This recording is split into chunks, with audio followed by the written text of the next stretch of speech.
నమస్తే. లిక్కర్ వ్యవహారంలో ఏపీ ప్రభుత్వం మతలబు ఏంటి? ఎటు వెళ్తోంది? ఎవరిని ఇరికించాలని చూస్తోంది? అలాగే మధ్యలో వస్తున్న అనుకోకుండా వచ్చి చేరుతున్న వ్యక్తులు, వాట్సాప్ చాట్లు, రకరకాల సందేశాలు, వీటి వెనకాల ఉన్న మర్మం ఏంటి? వీటన్నిటి గురించి వివరించడానికి, విశ్లేషించడానికి మనతో ఉన్నారు మాజీ మంత్రి, వైసీపీ సీనియర్ నేత జోగి రమేష్ గారు. నమస్తే జోగి రమేష్ గారు. నమస్కారం అండి. ములకల చెరువు నుంచి నమస్కారం అండి. పాకుతూ పరిగెత్తుతూ ప్రవహిస్తూ ఇబ్రహీంపట్నం దాకా చేరిన ఈ లిక్కర్ బాటిల్స్ వెనక చాలా కథలు వచ్చినాయి. చాలా మంది ప్రవేశించారు. వాట్సాప్ చాట్లు వచ్చినాయి, లీకులు వచ్చినాయి. ఏంటి సార్ అసలు ఈ మతలబు ఏంటి? ఎక్కడ ఆఫ్రికాలో జనార్దన్ రావు, అక్కడ ఆయన చెప్పింది ఏంటి, ఇక్కడికి వచ్చి చెప్తోంది ఏంటి? అంతా చంద్రబాబు నాయుడు కట్టుకథలు, ఫేక్ న్యూస్, ఏదో ఒక విధంగా కల్తీ మద్యం కేసు ప్రభుత్వ మెడకు చుట్టుకుందండి. దీన్ని ఎట్లా డైవర్షన్ పాలిటిక్స్ ద్వారా వైఎస్ఆర్ కాంగ్రెస్ పార్టీ మీదకి దీన్ని డైవర్ట్ చేయాల. అది కూడా ఇబ్రహీంపట్నంలో పట్టుకున్న గోడౌన్ తాలూకు మీడియా మిత్రులందరి సమక్షంలో వాళ్ళందరూ కూడా చెప్తే నేను కూడా వెళ్ళి దాన్ని బాహ్య ప్రపంచానికి ఈ విధంగా తయారవుతుంది, ఈ విధంగా తయారవుతుంది, ఇట్లా తయారవుతుంది, ఈ విధంగా మిషనరీస్ పెట్టారు.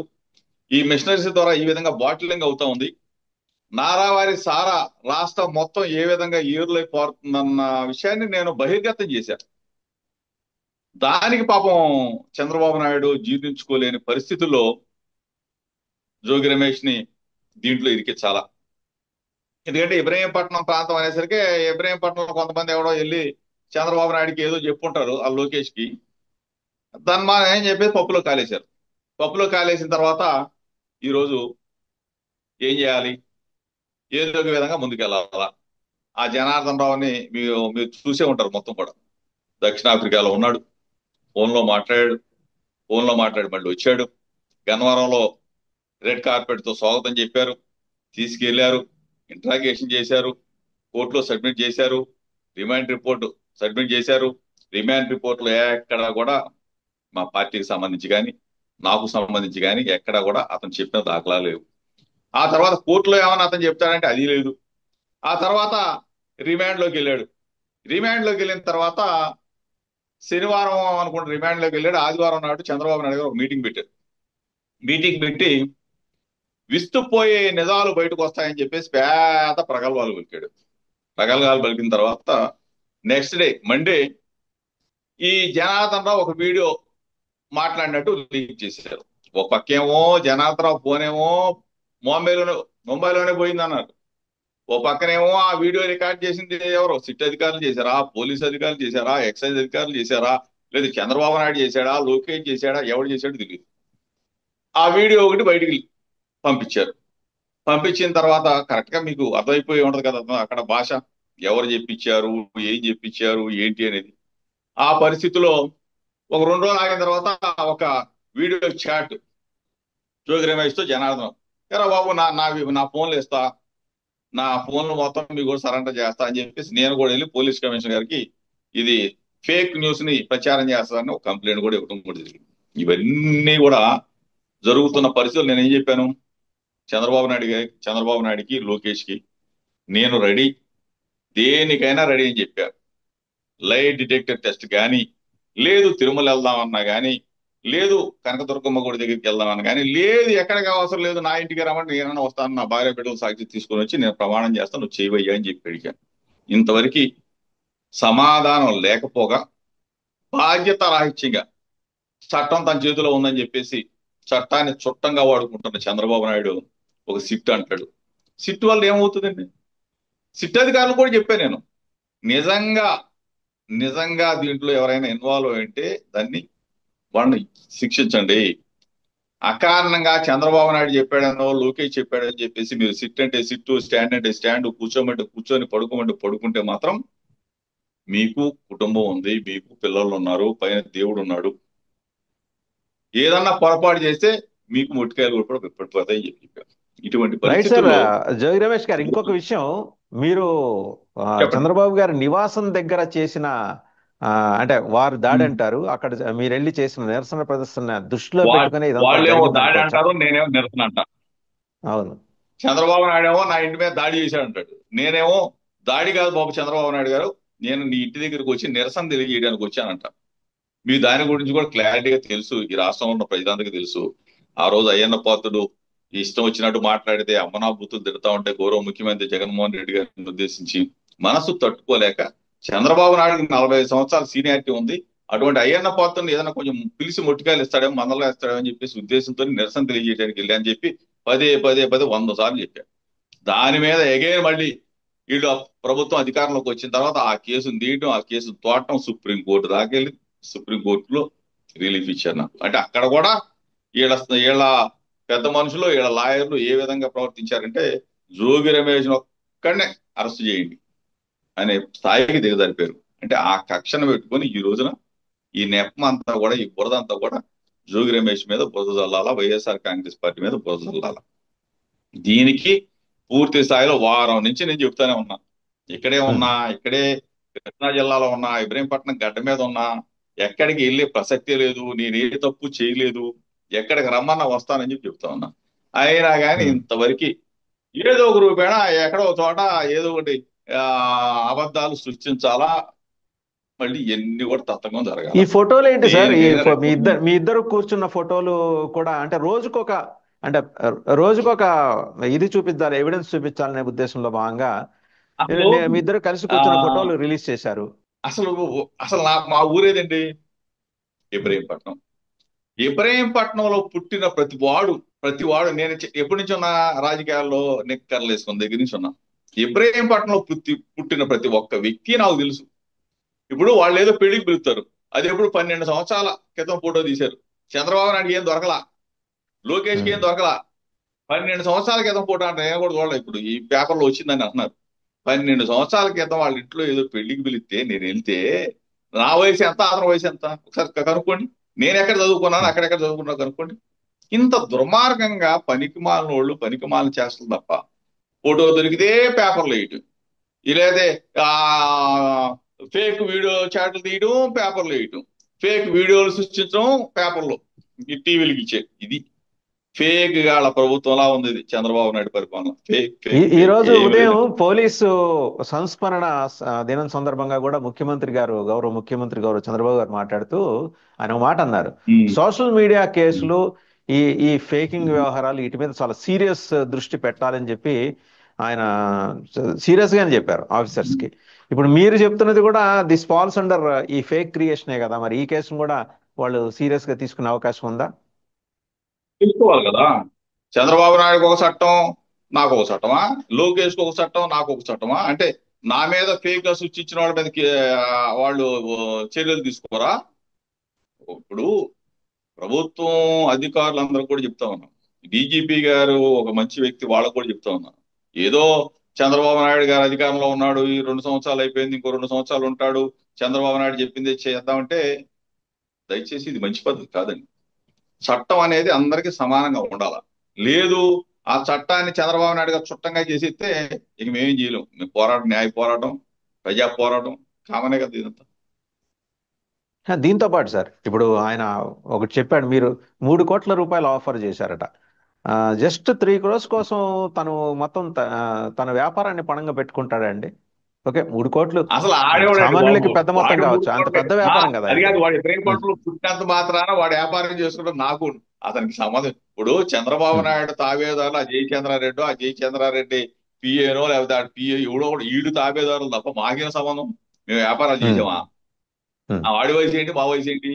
ఆ అదేమంటే స్నేహితుడు, నాకేం స్నేహితుడాడు? మా మా వీధిలో, మా బజార్లో వాళ్ళ తాత వాళ్ళది, వాళ్ళ నాన్న వాళ్ళ చిల్లర కొట్టినాయి అంత మాత్రం మాకు వ్యాపారాలు ఏమన్నా గాంధీ షాప్ వ్యాపారాలు కలిసి చేసామా? లేకపోతే నా బ్యాంక్ అకౌంట్ ట్రాన్సాక్షన్ ఉన్నాయా? ఆడు నేను కలిసి ఏమైనా పొలాలు కొన్నామా? ఆడు నేను కలిసి ఏమైనా బిల్డింగ్లు కట్టామా?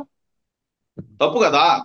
ఇప్పుడు ఏదో బురదేసేయాలా, ఏదో కూడా నెట్టేయాలా, ఏదో నెల 2 నెలలు 3 నెలలు జైల్లో పెట్టాలా? ఆనందం ఏంటి? రాక్షానందం తప్ప ఏ ఉమ్. ఇప్పుడు కక్ష కట్టుకొని ఏం చేయలేరు. 2 నెలలు 3 నెలలు ఇబ్బంది పెట్టగలరు. తర్వాత తర్వాత వీళ్ళకి లేరా? చంద్రబాబు నాయుడికి పిల్లలు లేరా? చంద్రబాబు నాయుడు పిల్లోడు ఉన్నాడుగా, ఆడ పిల్లోడు ఉన్నాడుగా, వాళ్ళకి లేరా? వాళ్ళకి దేవుడు లేడా? దేవుడు ఉన్నాడుగా, పైనుంచి చూస్తున్నాడుగా. జోగి రమేష్ నే ఇబ్బంది పెట్టాలా? జోగి రమేష్ నే టార్గెట్ చేయాలా? జోగి రమేష్ మీద కేసులు పెట్టి ఎందుకంత రాక్షసానందం?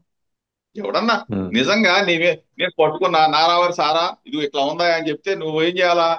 బ్రాందీ షాపుల మీదో వీటి మీద దాడులు చేయించి ఎక్కడన్నా ఉందేమో దాని అంతా కూడా రాష్ట్రం మొత్తం కూడా ఒక ప్రభుత్వ అధినేత చేసే పని. ఈ నకిలీ మద్యం ఈ విధంగా అవుతా ఉంది. వీళ్ళు ప్రతిపక్షం వేలెత్తి చూపిస్తా ఉన్నారు, మనకి ఇబ్బంది కలుగుతా ఉంది, మన ప్రజలు ఆక్షేపిస్తారని చెప్పేసి మొత్తం కూడా దాడులు చేయాలా. ఇంతవరకు ఎవడ పట్టుకున్నాడో తెలియదు, ఏంటో తెలియదు, తీసుకొచ్చి తిరిగి తిరిగి వైఎస్ఆర్ కాంగ్రెస్ పార్టీ మీద నెప్పేయాలా, జోగి రమేష్ మీద కుట్ర పన్నాలా. ఇది ఈ ప్రభుత్వ ఉద్దేశం. దీంతో పాటు సార్ జోగి రమేష్ గారు ఇంకొక విషయం ఏంటంటే ఇప్పుడు ఆయన ప్రస్తావన చేస్తూ వచ్చారు ఎవరు జనార్దన్ రావు గారు అలాగే వారి సోదరుడు మీ ఇన్వాల్వ్మెంట్ అండ్ మొత్తం across the state AP state లో ఇంకా ఉన్నాయి అంటే ఆయన చెప్పుకుంటూ వచ్చాట నాకు అర్థం కాదు ఏంటంటే రిమాండ్ రిపోర్ట్ లో ఆ, లేనిది అతను ఉమ్. వీడియో రూపంలో ఎలా బయటకు వచ్చింది అంటే did you ask the police commissioner sir ఇది ఎలా వచ్చింది సార్ బయటికి జనరల్ గా లీక్ కాకూడదు చెప్తే ఇన్వెస్టిగేషన్ ఆఫీసర్ చెప్పాలి ఏది ఎక్యూజ్డ్ ఉమ్. ఇలా మాట్లాడాడని చెప్పి బయటకు వచ్చి చెప్పాలి అది ఒక ప్రోటోకాల్ ఆఫ్ ది అవునండి. డిపార్ట్మెంట్ సిట్ ఎస్. బట్ అది ఉమ్. ఉమ్. ఎక్కడి నుంచి వచ్చింది ఎక్కడి నుంచి జనరేట్ అయింది దాని మూలాలు కనుక్కొని దాని మీద కూడా ఏమైనా ఫేక్ ఇలా రిలీజ్ చేసినందుకు సోషల్ మీడియా కేసులు పెట్టాలి కదా దాని మీద ఏమైనా పోలీస్ హండ్రెడ్ కమిషనర్ గారితో పర్సెంట్ మీరు మాట్లాడారు 100% కదా. ఇప్పుడు రిమాండ్ రిపోర్ట్ లో అతను చెప్పాలా, జడ్జి గారి ముందు కోర్టుకు అటెండ్ హాజరుపరిచినప్పుడు చెప్పాలా. అసలు ఈ ఫేక్ గా ఎవరు తీశారు, ఎట్లా తీస్తారు? రిమాండ్ లో ఉన్న వ్యక్తి ఒక వీడియో ఎట్లా తీస్తారు? కోర్టు పరిధిలో ఉంది, చట్టం పరిధిలో ఉంది, ఎట్లా తీశారు, ఎవరు తీశారు, ఏ అధికారి తీశారు? ఇది కూడా మరి డీజీపీ గారు మరి దీన్ని ఇమీడియట్ గా యాక్షన్ తీసుకోవాలి అధికారుల మీద. అంతే కదా ఇదంతా చంద్రబాబు నాయుడు ఏది పడితే అది మాట్లాడతారు సార్. ఈ ఈ ఇతని మీద ఏది ఫేక్ ఇది పెట్టాలంటే మొత్తం తెలుగుదేశం పార్టీ మొత్తం బొబ్బుసాబ్ బొక్కలు వేయాలి. ఎందుకంటే ఆ ఫేక్ గాళ్ళే వీళ్ళు కాబట్టి. ఉమ్. Fake and channels. ఇంకోటి ఇంకోటి సార్ చెప్పండి. మీరు మీ పేరు తెర మీద తీసుకొచ్చే ముందు రోజు మిథున్ రెడ్డి గారు ఒక లెటర్ రాశారు కేంద్ర హోంమంత్రి అమిత్ షా గారికి ఏమని ఇలా ఫైండ్ అవుట్ బయటపడిన ఈ కల్తీ లిక్కర్ స్కామ్ మీద సిబిఐ చేత విచారణ జరిపించండి అని ఆ మరుసటి రోజు జోగి రమేష్ గారి అవును. పేరు పైనకి వచ్చింది మీరు ఈ రెండింటిని అసలు మేము కొరిలేట్ అడిగిందే చేసామని చెప్పగలరా అసలు మేము అడిగిందే ఫస్ట్ నుంచి కూడా సిబిఐ దర్యాప్తు అడుగుతూ ఉమ్, ఉన్నాం. ఇప్పుడు సిట్ అనేది ఏముంది? సిట్ అనేది చంద్రబాబు నాయుడు చేతిలో కదా. సిబిఐ అన్నా వేస్తే కొంచెం అన్నా బయటకు వస్తాయి నిజాలు. అసలు ఈ ప్రభుత్వానికి బుద్ధి జ్ఞానం ఉంటే, చంద్రబాబు నాయుడు బుద్ధి జ్ఞానం ఉంటే సిబిఐ వేస్తాడు. సిబిఐ వేస్తే అసలు మొత్తం బయటకు వస్తుంది, ఎవడనేది ఏంటనేది తెలుస్తుంది. ఆ మాత్రం కూడా జ్ఞానం లేదు వీళ్ళు. దాన్ని సిట్ వేసేసి చేతులు దులుపుకొని ఎవరినొకళ్ళని జోగి రమేష్ నో లేకపోతే ఇంకోళ్ళో బలి చేయాలా. ఇది తప్ప ఏమీ లేదు సార్. ఇదంతా బోగస్. అంటే ఎండ్ ఆఫ్ ద డే ప్రభుత్వమే అండి బోగస్. అంటే ఈ దర్యాప్తు ఎక్కడికి దారి తీస్తుంది ఓకే ఇవాళ జోగి రమేష్ గారి మీద కేసు పెట్టారు అదేదో కొన్నాళ్ళు నడుస్తుంది ఎండ్ ఆఫ్ ద డే ఎవరు అసలు ఫైనల్ కల్ప్రిట్ ని అయితే ఫైండ్ అవుట్ చేయాలి కదా జనార్దన్ రావు వెనకాల ఉన్నది ఎవరైనా పట్టుకోవాలిగా ఇప్పుడు అతను చేతులు దులిపేసుకున్నాడు సార్. ఇప్పుడు ఏది ఆ జయచంద్రారెడ్డిని ఏదో సస్పెండ్ చేయడం, లేకపోతే ఇంకోటి వాళ్ళ పిఎన్ ఉన్న సస్పెండ్ చేసి అయిపోయింది. ఇప్పుడు ఉమ్. అతని మీద పడ్డ మలినాన్ని, ఆ మరకని తీసుకొచ్చి ఎదుటి పార్టీ మీద, వైఎస్ఆర్ కాంగ్రెస్ పార్టీ మీద బురద జల్లాలా, ఇది అతని ఉద్దేశం తప్ప మీ మీకు కూడా పూర్తిగా అర్థమైపోయి ఉంటది. ఈ పార్టీకి రాష్ట్ర ప్రజలకు కూడా అర్థమైపోయింది. ఎందుకంటే ఏ- పేకల్లోతు ఊబిలో తిరిగి కూరుకుపోయింది ప్రభుత్వం, చంద్రబాబు నాయుడు. ఎందుకంటే నారావారి సారా ఏ విధంగా తయారవుతా ఉంది, ఏ విధంగా డిస్టిలరీలే పెట్టారు, ఫ్యాక్టరీలే పెట్టారు, కుటీర పరిశ్రమగా తయారు చేసేస్తా ఉన్నారు, ప్రతి బ్రాందీ షాప్కి ఇచ్చేస్తా ఉన్నారు, ప్రతి బ్రాందీ షాప్ నుంచి బెల్ట్ షాప్కి వెళ్ళిపోతా ఉంది, బెల్ట్ షాప్ నుంచి ప్రతి ఇంటికి కూడా డోర్ డెలివరీ చేస్తా ఉన్నారు ఈ ప్రభుత్వంలో. ఇంత స్థాయిలో ఈ విధంగా కుటీర పరిశ్రమ లాగా నారావారి సారా తయారవుతూ ఉంటే కళ్ళు పోయినేసరికి 16 నెలల నుంచి ఈ రోజు ఎక్కడో ఏదో పట్టుకొని మొలకల చెరువు, ఇబ్రహీంపట్నం, తెనాలి, ఇంక మొత్తం రాష్ట్రం మొత్తం కూడా ఇది సార్ ఇంతటి ఇంకొకటి దుర్మార్గమైన. మీ ప్రభుత్వ హయాంలో 30,000 మరణాలు చోటు చేసుకున్నాయి కల్తీ లిక్కర్ కారణంగాని దానికి సంబంధించిన పేర్లు వాళ్ళ చిరునామాలు వాళ్ళ ఊళ్ళు వాకిళ్ళు ఏమన్నా తెలిసినాయా సార్ 30,000 అండి 30,000 మరణాలు వాళ్ళు మాకు చెప్పారు కదా అప్పట్లో వాళ్ళు కల్తీ లిక్కర్ మరి కారణంగా 30 30,000 వేల మరణాలు మరణాలు 30,000 మరణాలు సంభవిస్తే ఈ చంద్రబాబు నాయుడు 16 నెలలు అయింది కానీ పరామర్శించలేదే, వాడికి ఏం రూపాయి ఇవ్వలేదు నయ పైసా. ఉమ్, ఒకటి సార్, నిజంగానే 30,000 మా మా హయాంలో మా ప్రభుత్వం మేము అమ్మింది ఏంటి? ప్రభుత్వం నుంచి అమ్మాము, ప్రభుత్వ బ్రాందీ షాపులు పెట్టాము, బ్రహ్మాండమైన లిక్కర్ అంటే ప్యూర్ గా చక్కగా ఇచ్చాము. అది కూడా time to time belt shop అనేది లేనే లేదు. ఈరోజు మీరు చూసారా, ఒక గ్రామాన్ని తీసుకుంటే ఆ గ్రామంలో మంచినీళ్ళ కుళాయి కన్నా బెల్ట్ షాపులు ఎక్కువ ఉన్నాయి. ఉమ్, నిజంగా ఎంత దుర్మార్గం అంటే, మంచినీళ్లు దొరుకుతున్నాయో లేదో కానీ మంచినీళ్ళలో కుళాయిల్లో గంట 2 గంటలో నీళ్లు ఇస్తారు. ఈ బెల్ట్ షాపుల్లో 24 గంటలు డోర్ డెలివరీ. ఫోన్ చేస్తే చాలు ఫోన్. ఇటువంటి పరిస్థితుల్లో చంద్రబాబు నాయుడు పరిపాలన ఉంటే ఇంతగా దిగజారిపోయి ఎందుకు సరి. అదేమంటే సమీక్షలు పెడతాడు, మీటింగులు పెడతాడు, బెల్ట్ షాపులు మొత్తం ఎత్తే అంటాడు. చెప్పేదేమో శ్రీరంగ నీతులు, చేసేదేమో చండాల ఫోన్లు. రైట్. జోగి రమేష్ గారు, మీ పోరాటం అయితే కంటిన్యూ అవుతోంది. మీరే అన్నట్టు ఫేక్ కేసులు ఎన్నాళ్ళు దాని చుట్టూ జనాల్ని తిప్పే దాని చుట్టూ తిప్పే ప్రయత్నం అయితే ఎన్నాళ్ళలో నడవదు. సో చూద్దాం ఏం జరుగుతుందో. అవును thank you sir. Very much sir.